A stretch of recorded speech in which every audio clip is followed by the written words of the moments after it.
Hey everyone, hope everyone's having a great day today. Today we'll be discussing the health benefits of wild yam.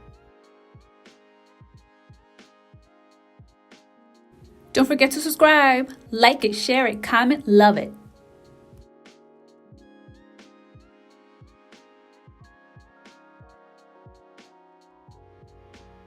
Wild yam, also known as colic root, American yam, rheumatism root, devil's bones, and four-leaf yam, is a plant that has been used for many centuries in folk medicine. Its tuberous roots is used to treat upset stomachs, menstrual cramps, and coughs. Today, wild yam is commonly used in the form of a topical cream to help alleviate symptoms associated with PMS and menopause. Wild yam is native to North America, Latin America, and Asia. Wild yam contains diosgenin, which is a stereosaponin that is a natural antioxidant shown to exert anti-inflammatory, antimicrobial, anti-diabetic, and anti-cancer properties. Diosgenin can be used in the lab to help create estrogen, progesterone, cortisone, and DHEA.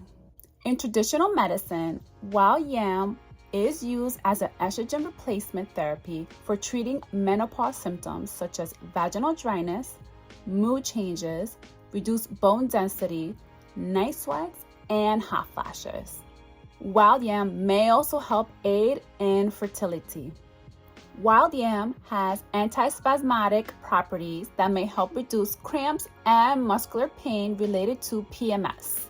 Wild yam may help treat rheumatoid arthritis and help alleviate joint pain.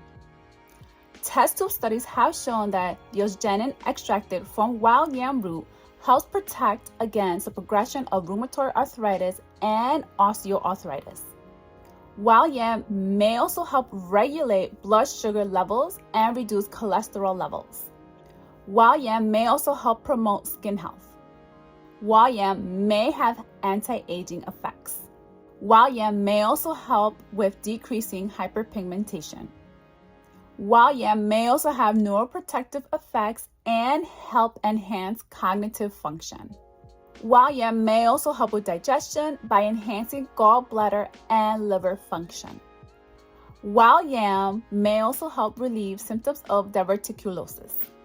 Wild yam may interact with certain medications.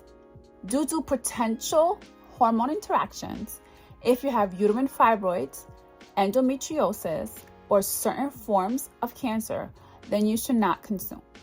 As always, consult with your physician. I hope everyone learned something new today, and I'll see you next time. Take care. Bye.